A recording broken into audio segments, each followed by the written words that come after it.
불안도 두려움도 낙심도 내려놓게 하여 주시옵소서. 우리 죄를 고백하고 회개하여 거룩한 마음 가운데 영과 진리로 예배할 때마다 하나님을 경험하게 하여 주시고 하나님의 위로를 경험하게 하시며 평안의 능력을 경험할 수 있도록 도와주시옵소서. 선포되어지는 말씀을 통하여 우리의 영혼이 새롭게 소송되게 하여 주시며 영에 속한 자들이 되게 하시고 영안이 열리게 하여 주시옵소서.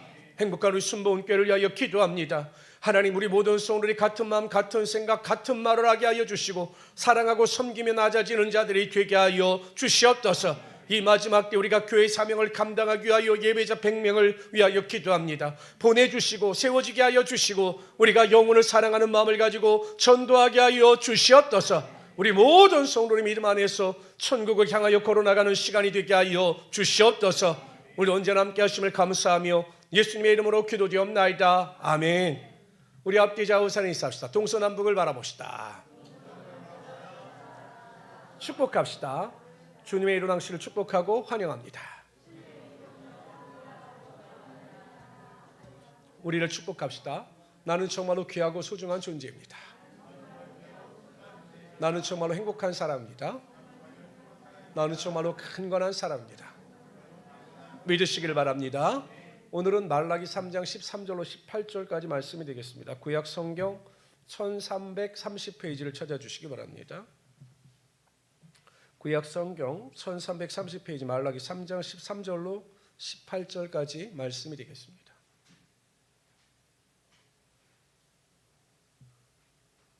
창세기 3장 13절로 18절까지 말씀, 우리 찾으셨으면 우리 한 절씩 교독합니다. 제가 먼저 13절 읽겠습니다. 여호와가 이르노라, 너희가 완악한 말로 나를 대적하고도 이르기를 우리가 무슨 말로 주를 대적한나이까 하는도다.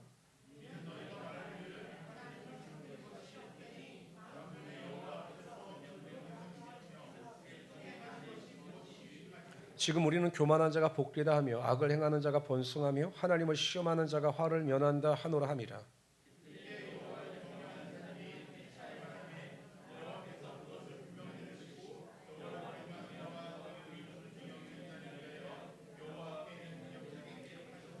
만군의 여호와가 이르노라, 나는 내가 정한 날에 그들을 나의 특별한 소유로 삼을 것이요 또 사람이 자기를 섬기는 아들을 아낌같이 내가 그들을 아끼리니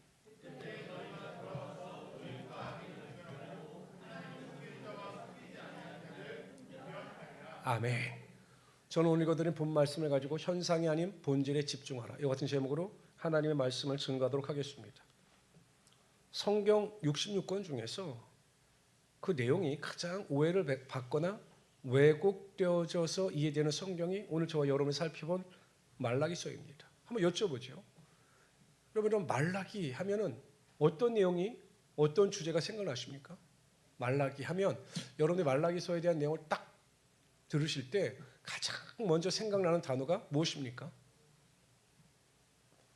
우리 성도는 별로 관심이 없으신가? 11조예요. 11조.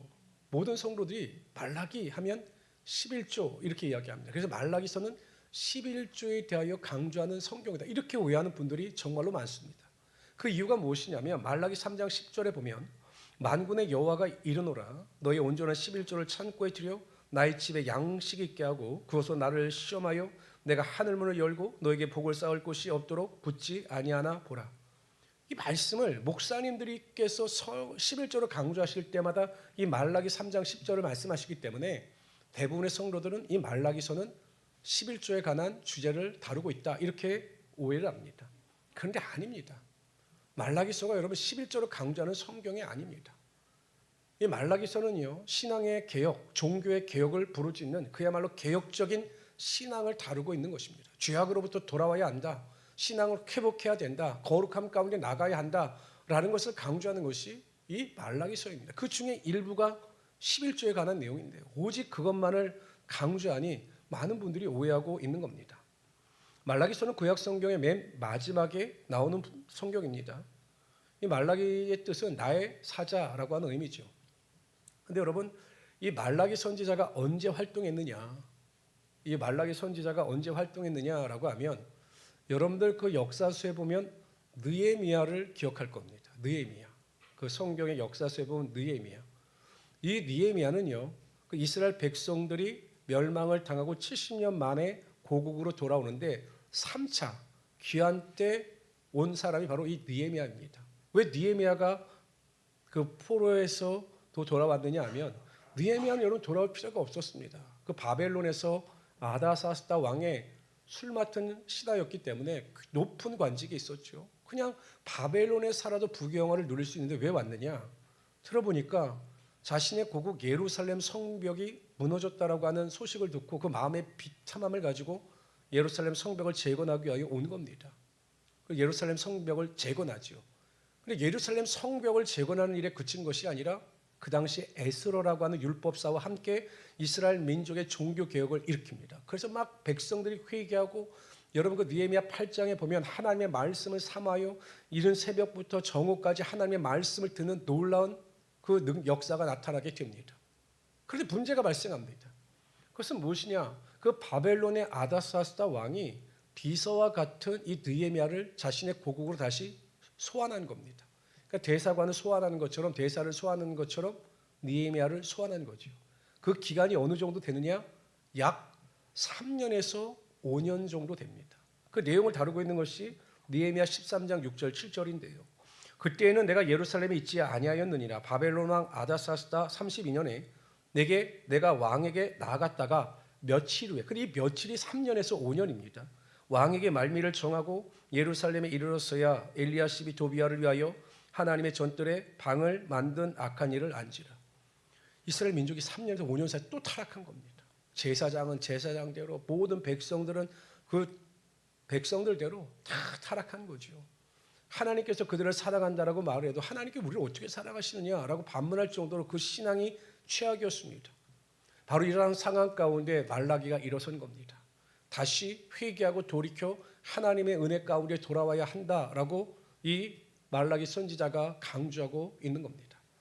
그러면서 오늘 본문에 보면요, 두 부류의 사람에 대한 소개가 나타나고 있습니다. 첫 번째는 어떤 사람이냐? 그냥 보여지는 현상만을 쫓아가는 사람들입니다.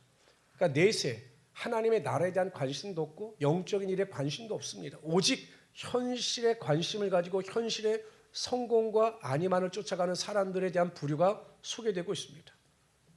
또 다른 부류는 세상이 부조리하고 아무리 하나님의 공의가 임하지 않는다 할지라도 자신의 신앙을 지키며 하나님의 일하심을 기대하시면서 하나님을 경외하며 살아가는 사람들에 대한 소개가 나타나고 있습니다. 딱 두 부류에 대한 소개가 나타나고 있죠. 어찌 보면 이 시대를 살아가고 있는 사람들도 분류해 본다면 이렇게 나눠줄 수 있을 겁니다. 그래서 저는 오늘 이 시간 두 부류의 사람들에 대한 내용을 살펴보고 함께 은혜를 나누고자 합니다. 첫 번째로요, 현상에만 집중하는 사람들에 대한 소개가 나타나고 있습니다. 다 같이 한번 읽어봅시다. 14절입니다. 우리가 읽은 건데 시작. 이는 너희가 말하기를 헛되니 그 명령을 지키며 지금 우리는 교만한 자가 복되다 하며 악을 행하는 자가 이들이 뭐라고 이야기합니까? 하나님을 섬겨봤자 아무 소용이 없다라는 겁니다. 하나님의 말씀에 순종해봤자 아무 소용이 없다라는 겁니다. 하나님을 시험하고 하나님께 대해 교만한 자가 벌을 받고 징계를 받는 것이 아니라 오히려 그러한 자들이 잘 되니 굳이 하나님을 섬기며 하나님의 말씀에 순종할 필요가 없다, 이렇게 강조하고 있는 거죠.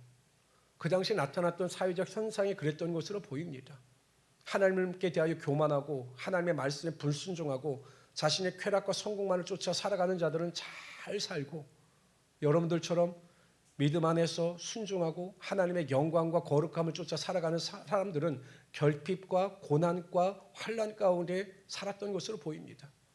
그러니 육신의 눈에 사로잡혀 있는 사람들 눈에 볼 때는 예수 믿어봤자 무슨 소용이 있느냐, 믿어봤자 고난당하고 핍박당하고 어렵게 살아가는데 굳이 하나님을 믿을 필요가 무엇이 있겠느냐라고 이야기하는 겁니다. 그래서 하나님을 조롱하고 멸시하죠. 그런데 그들에게 아무 일이 벌어지지 않습니다. 그러니까 더욱더 하나님이 없다, 그렇게 주장하는 사람들이 생겨나게 됐던 겁니다. 근데 이러한 일은요, 그 당시에만 있었던 일은 아닌 것 같습니다. 여러분 솔로몬도요, 솔로몬이 지은 잠언서 24장 19절에 보면 너는 행악자들로 말미암아 분을 풀지 말며 악인의 형통함을 부러워하지 말라라고 말씀하고 있습니다. 악인들이 형통하는 겁니다. 악하게 사는 자들이 형통하는 겁니다. 7세기 후반에 하박국 선지자도 그렇게 이야기합니다. 우리 봐도 이해가 되지 않아요. 어떻게 하나님의 공의가 살아계시다면, 하나님께서 이 세상의 주관자가 되신다면 악한 자들이 형통하고 의인들이 고통을 받고 결핍 가운데 살아가야 하는지 도저히 이해가 되지 않는 거죠. 그래서 하나님께 대하여 항의합니다. 히틀러의 만행에 의해서 희생된 유대인의 숫자가 600만 명입니다. 어마어마한 숫자입니다. 제가 알기로는 전라북도 도민의 전체 수가 185만입니다. 3배 이상이나 되는 사람들이 히틀러의 만행에 의해서 세계 각국에서 죽임을 당했습니다. 그때 한 신학자, 정말 하나님을 열심히 섬긴다라고 했던 신학자가 이렇게 이야기했습니다. 하나님께서 살아계시다면, 하나님께서 거룩한 자와 의인을 구별하여 세우셨다면 왜 죄 없는 유대인들이 600만 명이나 희생되어져야 했는가? 그것은 하나님께서 존재하시지 않기 때문이다. 하나님은 거룩하고 공의로우신 하나님이 아니시기 때문이다. 나는 살아서 역사하시는 하나님이 아니라 죽어버린 하나님을 이제 더 이상 믿지 않을 것이다 라고 하나님에 대한 신앙을 믿지 않는다라고 고백하고 떠나갔습니다. 인간의 눈으로 보면 도저히 이해할 수가 없지요. 이 시대는 어떨까요? 이 시대도 별반 다르지 않습니다. 제가 목회를 하면서 여러분 겪는 가장 큰 딜레마도 이런 겁니다. 이해가 되지 않아요. 아니 왜? 하나님을 열심히 섬기는데, 예배 중심의 삶을 살아가는데, 하나님을 정말로 살아가는데, 그래서 하나님을 위하여 헌신하고 수고하며 살아가는데 왜 그러한 성도들에게 고통과 좌절과 결핍과 어려움이 끊임없이 나타나고 있는가? 이해가 되지 않아요. 이 정도면 되지 않았습니까? 하나님이라고 생각하는 그 성도의 삶이 또 여지없이 고난이 다가오고 환난이 다가오고 핍박이 다가올 때 저도 솔직히 왜 그러시는지 모르겠습니다. 이것이 목회자의 딜레마입니다. 더 큰 이유는요, 예수를 적당히 믿는데, 예수를 믿지 않는데, 하나님에 대한 열심이 없는데 너무 잘 사는 겁니다. 성공을 거두며 살아가는 겁니다. 그냥 자식들이 다 잘 되는 겁니다. 그렇게 뭐라고 제가 말할 수 있을까요? 똑같죠. 지금과 똑같은 겁니다. 지금도 여전히 그렇지 않겠습니까? 우리가 그리스도 예수 안에서 고난을 당하고 환난을 당하고 어려움을 당할 때 육신에 속한 사람들은 그렇게 이야기하겠죠. 예수를 믿어봤자 아무 소용없다. 예수를 믿는데 너는 왜 이렇게 고난을 당하고 병의 고통 가운데 살아가느냐라고 우리를 조롱할 수 있을 겁니다. 참 이해가 되지 않아요. 열심히 하나님을 믿는 안수 집사님이 어느 날 갑자기 뇌출혈로 돌아갔다는 소식을 또 듣게 됩니다. 하나님을 위하여 열심히 헌신하고 수고했던 목사님이 어느 날 갑자기 암으로 세상을 떠나가십니다. 아니 그보다 더 열심도 없고 정말 목회자로서의 자질도 없어 보이는 목회자는 잘 살고 있는데 왜 그렇게 하나님을 위해서 헌신하고 수고하는 선교사들과 목회자들과 안수 집사님이 하나님의 부르심을 받는지 제 인간의 눈으로 보면은 도저히 이해가 되지 않습니다. 그래서 우리가 보여지는 대로 우리의 신앙을, 우리의 삶을 해석하려고 하면 해석이 안 되는 거예요. 우리가 보여지는 대로, 경험되어지는 대로, 느껴지는 대로 우리의 삶을, 우리의 신앙을 해석하려고 하면 이게 해석이 안 되는 겁니다. 의문만 생기는 거죠. 왜 그럴까? 왜 이렇게 하실까? 그래서 때로는 우리가 회의에 빠지기도 하고 절망에 빠지기도 하는 것입니다. 보여지는 대로 해석하면, 느껴지는 대로 해석하면 그렇게 될 수밖에 없는 거죠.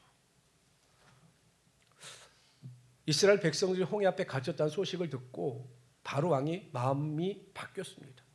그냥 어쩔 수 없이 이스라엘 백성들이 애굽에서 나가는 것을 용인했습니다. 근데 막상 이스라엘 백성들이 애굽에서 나가자 문제가 발생합니다. 그 비돈과 라암셋 성을 쌓는데 인력이 부족한 거지요. 그래서 여러 가지 일이 제대로 이루어지지 않았습니다. 그런데 정말 가슴이 아파서 후회가 돼서 누워있는데 소식이 들리는데 이스라엘 백성들이 홍해 앞에 갇혀서 오도 가지도 못하는 신세가 되었다라고 하는 소식을 들었습니다. 옳거니라고 결심했습니다. 내가 지금 쫓아가면 그들 다시 종으로 노예로 잡아올 수 있겠다라고 생각하여 특별병거 600승과 그 애굽에 있는 모든 병거들을 이끌고 그 이스라엘 백성들을 추격합니다. 이스라엘 백성들은요 우왕좌왕했겠죠. 이걸 어떻게 빠져나가야 하나. 그런데 갑자기 뒤에서 애굽 군대의 말발굽 소리가 크게 들리기 시작합니다. 보니 어마어마한 군대가 그들을 향해서 몰려오고 있었습니다. 이대로 있으면 그들은 꼼짝없이 다 멸망을 당할 수밖에 없습니다. 그저 이스라엘 백성들이 원망하고 불평하기 시작합니다. 모세에게 이야기합니다. 아니 매장지가 없어서 죽을 곳이 없어서 우리를 여기까지 인도하여 내어 이곳에서 죽게 하느냐.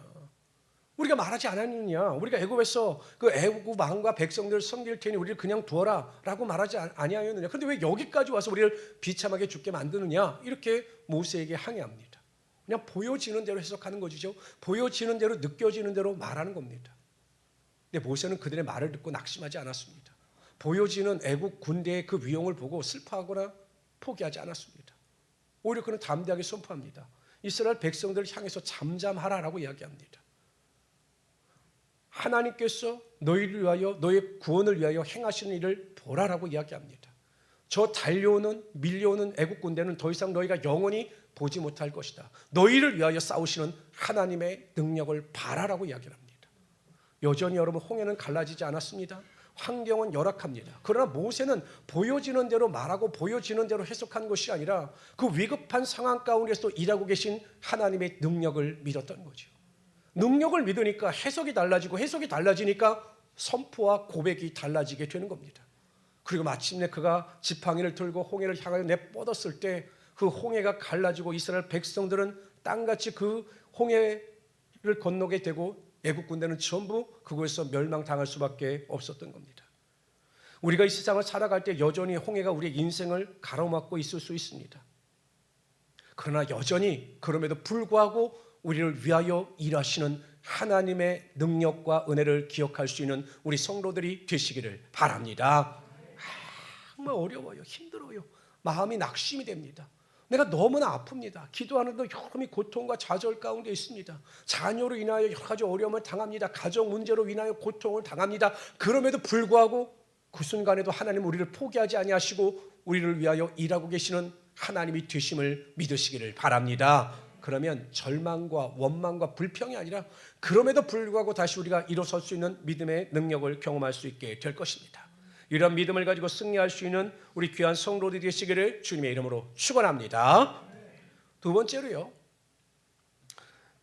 현상이 아니라 본질에 집중하여 살아가는 사람들에 대한 내용을 한번 살펴보도록 하죠. 3장 16절 전혀 다른 사람들입니다. 읽습니다. 시작. 피차의 말하매 여호와를 경외하는 자와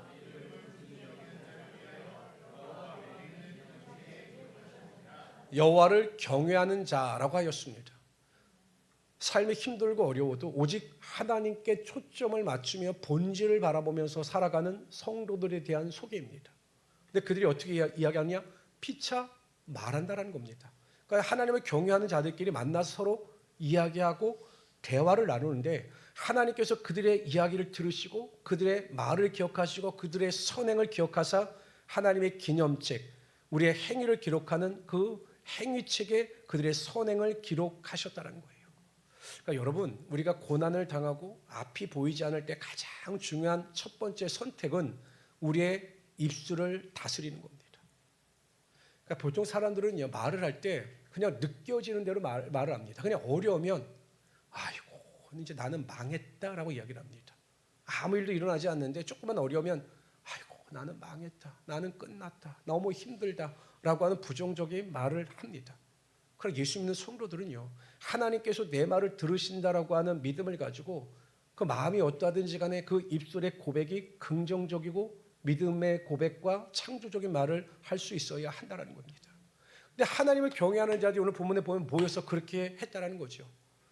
그래도 하나님은 여전히 살아계십니다. 하나님께서 저와 당신 우리 집사님을 도우실 겁니다. 우리가 다시 한번 힘을 냅시다. 하나님의 일하심을 기대하면서 살아가 봅시다 라고 선포하고 고백할 때 하나님께서 그들의 믿음의 고백을 들으시고 기록하시고 그들의 믿음대로 되는 역사와 능력이 나타나게 하여 주셨던 겁니다.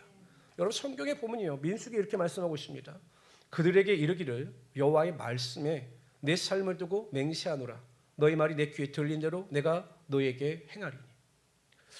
저는 가까이 하지 않는 몇몇 교류의 사람들이 있습니다. 물론 저는 이제 항상 누구하고 다 이렇게 잘 어울리는 성격인데 가까이 하고 싶지 않은 분들이 있어요. 저는 그런 분들 잘 가까이 하지 않아요. 어떤 분들이냐면 매일 없다 하는 분들. 목회자들도 보면요, 매일 없다, 힘들다, 뭐 이런 분들이 굉장히 많아요. 근데 그렇다고 그분들의 형편이 나아지냐? 아니에요. 여전히 어렵습니다. 그럼 매일 어렵다 하지요. 매일 그냥 힘들다고 하면 그래서 저는 안 만납니다. 잘 안 만나요. 그런데 어떤 분은 보면요, 힘든데도 힘든 내색도 전혀 하지 않고 항상 긍정적인 말을 합니다. 그 입술을 통해서 나오는 말이 항상 칭찬과 격려와 긍정의 말입니다.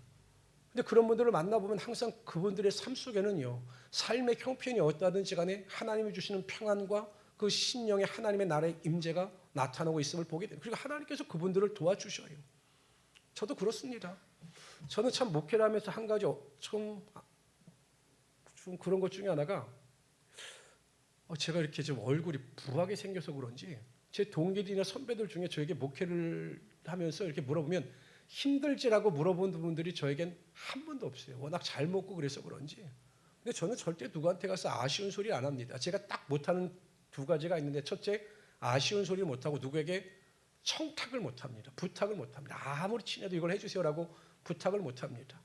왜? 하나님께서 하시김을 믿기 때문이죠. 그런 것을 성도 여러분, 여러분들도 항상 어려울 때마다 힘들 때마다 절대 그 입술에 파수꾼을 세우셔서 부정적인 말, 비판의 말, 정죄의 말이 아니라 긍정과 소망과 믿음과 칭찬의 말을 아끼시지 않는 하나님의 귀한 성도들이 되시기를 주님의 이름으로 축원합니다. 그런데 현상이 아니라 본질을 바라보면서 하나님께 소망을 두며 입술을 다스리는 자들에게 하나님께서 오늘 본문을 통해서 은혜와 능력을 베풀어 주신다라고 말씀하셨습니다. 17절 18절이 그겁니다. 다 같이 읽어봅시다. 시작. 나는 소유로 삼을 것이요 또 사람이 자기를 섬기는 아들을 아낌없이 내가 그들을 아끼리니 그때 너희가 돌아와서 의인과 악인을 분별하고 하나님을 섬기는 자와, 하나님께서 어떻게 하시느냐, 하나님께 집중하고 하나님을 경외하는 자들을 하나님의 특별한 소유로 삼아 주신다는 겁니다. 감사하죠. 지금은 보면 어떤지 모르겠지만 예전에 보면 짐승들에게, 가축들에게 낙인이라고 하는 것을 찍었습니다. 그러니까 쇠를 떻게 달궈서 그 가축의 그 엉덩이에다 그 낙인을 찍었습니다. 그러면 이 낙인을 통해서 이 가축이 누구의 소유인지를 분명히 알았습니다. 보통 우리가 어떤 서예를 하시는 분들 보면, 또 그림을 그리시는 분을 보면 낙관이라고 하는 것을 찍습니다. 자신의 고유의 낙관, 도장인 것 같은 거죠. 찍으면 그것이 누구의 소유인가를 구별할 수 있게 되는 겁니다.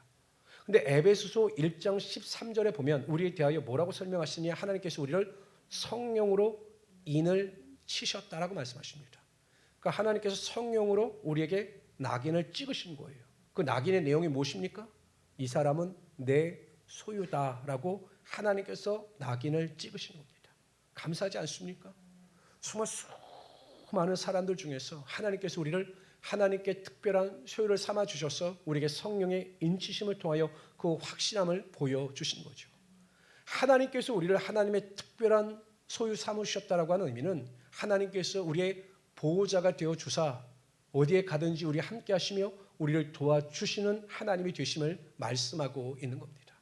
그런데 하나님은 특별한 소유를 삼아 주셨을 뿐만 아니라 그 신분에 걸맞게 우리를 아끼신다는 겁니다. 우리를 정말 아끼셔요.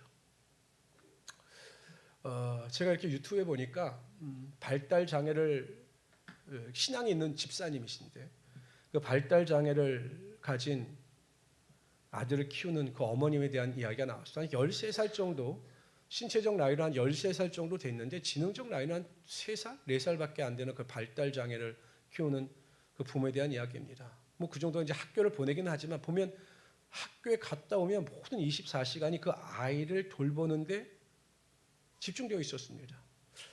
제 3자의 입장에서 보면 참 힘들겠다라는 생각이 들더라고요. 하루 종일 봐야 되니까요. 그래도 우리 아이들은 그냥 아침에 보내면 저녁 때 하니까 좀 쉬울 텐데 그냥 하루 종일 이 아이를 돌봐야 되니까 그 어머님이 지칠 것 같은데, 근데 그 아이를 바라보는 그 어머니의 눈빛은 정말 사랑스러워 보였습니다. 그러면서 이야기하기를 이 아이가 나에게 있어온 보물이라 이렇게 이야기합니다. 이 아이로 인해서 기쁨도 얻고 이 아이로 인해서 내가 행복함을 느끼기 때문에 이 아이는 나에게 있어 보물이라 이렇게 말씀을 하셨습니다. 하나님께 대하여 우리가 그러한 존재입니다. 여러분 생각해 보십시오. 하나님은 우리를 차별하거나 구별하지 아니하시는 하나님이 되시는 겁니다. 우리가 삶의 어려움을 당하여 빈궁한 가운데 산다 할지라도, 실패를 경험하며 실패의 자리에 앉아 있다 할지라도, 우리가 여전히 부족하고 연약하다 할지라도 하나님은 우리를 있는 그대로 살아가시는 하나님이 되시는 겁니다. 우리 아끼셔요. 그래서 하나님께 대하여 우리는 영원한 VIP가 되는 거죠. 정말 하나님은 우리를 VIP처럼 다루시고 우리를 아끼시지 아니하시는 하나님이 되신다는 사실입니다.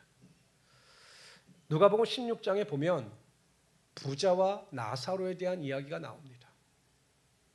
그런데 그 16장 22절에 이렇게 설명을 합니다.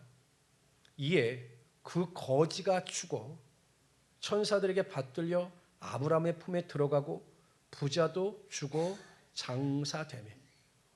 나사로가 죽었습니다. 거지입니다. 누구 하나 그의 죽음을 기억하는 사람들은 없어요. 사람들은 생각했겠죠. 아니 평생 거지로 살다가 병을 앓고 살다가 저렇게 죽었으니 저 인생이 얼마나 불쌍하냐. 아마 그의 장래도 초라했을 겁니다. 사람들은 그냥 거적대기 하나를 갖다가 그의 시신을 두루 말아서 아무도 보지 않는 곳에 가서 땅을 팔고 초라하게 그의 무덤을 만들어 주었을 겁니다. 누가 봐도 인생이 초라합니다. 누가 봐도 인생이 비참합니다. 근데 성경은 뭐라고 기록하고 있느냐? 거지가 죽어 천사들에게 받들려 하나님의 나라에 들어갔다는 거예요. 여러분, 하나님께서 천사들을 보내셔서 그냥 지저분하니까 쫓아와 이게 아니라 하나님은 그 죽은 나사로의 영혼을 귀히 여기사 그를 천사들 손에 받들려 하나님에게로 인도하셨다는 거죠. 이만큼 하나님께서 우리를 아끼시고 우리를 귀하게 여기신다라고 하는 성경의 반증인 것입니다. 우리 또한 그러한 존재입니다. 그렇기 때문에 인생의 해답이 풀리지 않을 때, 세상의 삶 속에서 우리가 나갈 길을 모를 때에도 하나님께서 여전히 나를 특별한 존재로 여기시며 나를 아끼시지 아니하신다는 믿음을 가지고 어느 순간 하나님의 사랑과 은혜가 나의 삶의 축복으로 임할 것을 기대하시면서 모든 것에 넉넉히 이기며 살아갈 수 있는 하나님의 귀한 성도들이 되시기를 주님의 이름으로 축원합니다. 세 번째, 어떤 축복을 주시느냐? 다시 한번 읽어봅시다. 읽습니다. 17절 18절입니다. 시작. 분별하고 하나님을 섬기는 자와, 솔직히 개역 개정 성경은 이 성경의 의미를 분명하게 드러내지 못합니다. 제가 그래서 다시 한번 이 히브리어 원어의 가장 근접한 해석을 해드리겠습니다. 그때 너희가 의인과 악인 사이의 차이를, 그리고 하나님을 섬기는 자와 섬기지 않는 자의 차이를 다시 한번 보게 될 것이다. 이런 의미입니다. 여러분, 그래요. 여전히 죄를 짓고 여전히 하나님을 몰라도 이 땅에서 부귀영화를 끝까지 누리다가 죽는 분들도 많습니다. 하나님 심판이 임하지 않고 믿지 않아도 열심히 없어도 그냥 잘 살고 잘 먹고 즐겁게 살다가 이 세상을 떠나가는 분들도 많습니다. 예수 믿는 성도들 중에도요, 평생 어렵게 살다가 돌아가시는 분들도 많아요. 병으로 인하여 고통을 당하다가 평생 그렇게 살다가 어려움 가운데 살다가 그렇게 돌아가시는 분들도 많습니다. 만약에 인생이 거기서 스탑되어진다면 예수 믿는 사람들은 참으로 불행하겠죠. 예수 열심히 믿었는데, 그러니까 절제하고 하나님의 영광을 위하여 살았는데 이 땅에서 모든 것이 끝이다라고 한다면 우리 죽음은 참 억울할 겁니다. 근데 성경은 뭐라고 말씀하시냐? 죽는 것은, 한 번 죽는 것은 사람에게 정해진 것이죠. 그 뒤에는 심판이 있다는 겁니다. 다 죽어요. 육신의 장막이 무너집니다. 그리고 마지막 때에 하나님의 심판대 앞에 섭니다. 죽었던 자들, 살아있는 자들 모두가 하나님의 심판대 앞에 섭니다. 구원받은 자들, 구원받지 못한 자들도 하나님의 심판대 앞에 섭니다. 그때 우리는 보게 되는 겁니다. 믿지 않던 자들, 이 땅에서 형통을 누렸지만 하나님의 말씀대로 순종하지 않았던 자들이 심판을 받아 영원한 불못에 떨어지는 것을 우리는 보게 된다는 겁니다. 우리는 어떻게 되느냐? 하나님의 자녀로서 생명책에 기록되어져 있기 때문에 하나님께서 우리의 영혼을 하나님 나라로 인도하사 영원한 예루살렘 성에서 왕같이 행복한 삶을 영원히 살아가게 하여 주신다는 거죠. 우리가 반드시 그날을 기대하면 이 땅에서 우리가 살아가는 모든 삶의 의미가 무의미한 것이 아니라 하나님 나라를 향해서 한 걸음씩 한 걸음씩 전진해 나가고 있음을 믿고 고통과 좌절 가운데서 하나님 나라의 상급을 바라보면서 사도 바울과 같이 푯대를 향하여 살아갈 수 있게 되는 것입니다. 여러분, 이 세상에서 우리가 예수를 믿고 당하는 모든 고통이라 할지라도 그 고통이 하나님을 향하여 있다면 고통과 어려움이 의미가 있기 때문에 반드시 하나님 나라에서 그 충분한 보상을 누리며 영원히 왕노릇하며 살아갈 수 있게 되는 것입니다. 지난 시간에 우리 복 목사님께서 말씀하실 때 꿈에서 천국에 들어갈 때 입구에서 제일 궁금했던 게 봉장로님 오셨냐고 물어보니까 계시다고 해서 큰 위안을 받았다고 말씀을 하신 것처럼 그래요. 저는 이 자리에서 이렇게 예배드리는 우리 모든 성도님들이 천국에 대한 확신, 구원에 대한 확신을 가지고 천국 소망을 바라보면서 매일매일 한 걸음씩 하나님 나라를 향해서 살아갈 수 있는 하나님의 귀한 성도들이 되시기를 주님의 이름으로 축원합니다.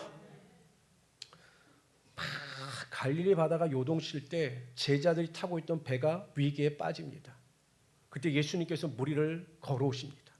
모든 제자들은 예수님을 제대로 파악하지 못하고 유령이다라고 귀신이다라고 큰 소리를 쳤습니다. 그때 예수님께서 제자를 향해서 내니 두려워하지 말라라고 음성으로 들려주셨습니다. 음성을 들어보니 예수님이십니다. 그러자 베드로가 예수님께 대하여 제안을 합니다. 만일 예수님이시거든 나를 명하여 이리로 오라 하소서라고 이야기를 합니다.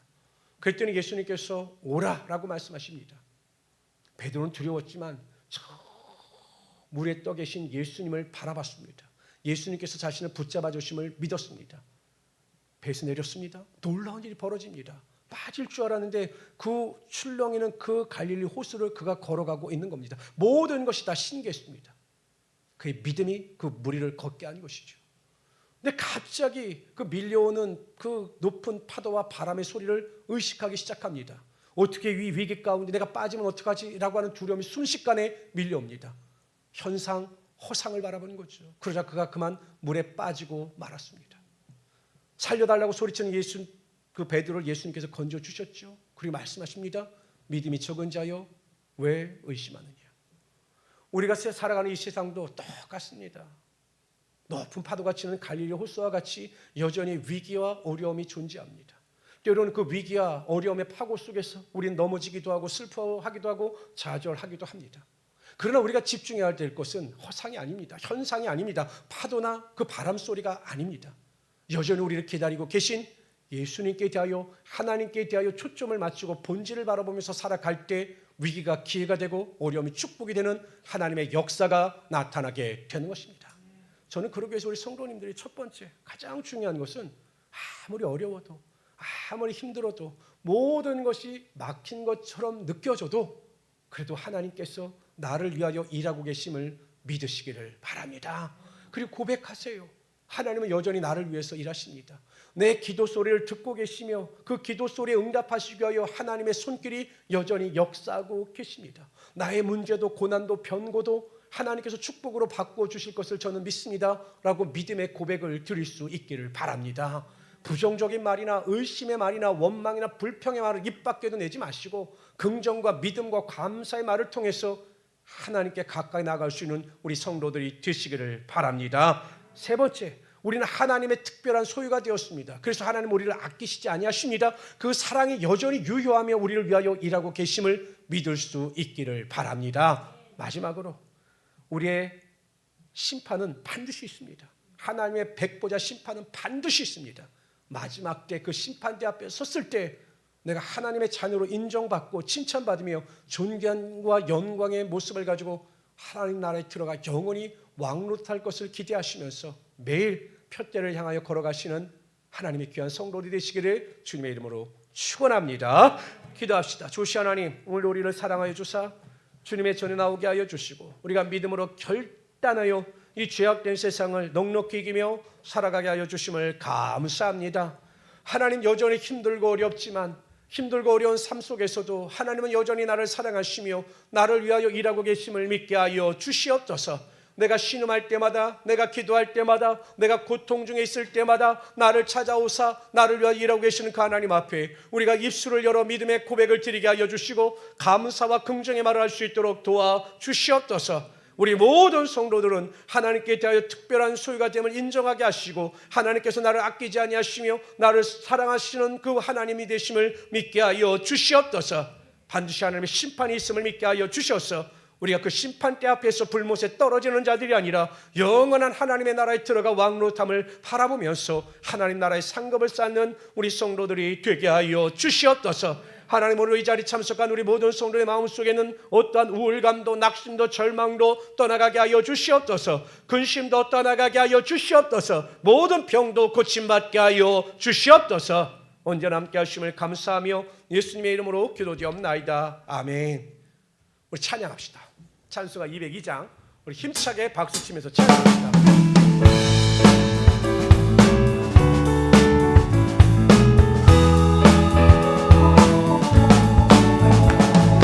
죄에서 자유를 얻게 하는 공연의 능력 주의 보혈 주의 영을 이기고 승리되니 참 놀라운 능력이로다. 주의 보혈 능력 있도다. 주의 피 믿으오. 주의 보혈 그 어린 양을 태우기 주간 피로다. 아멘. 육체의 저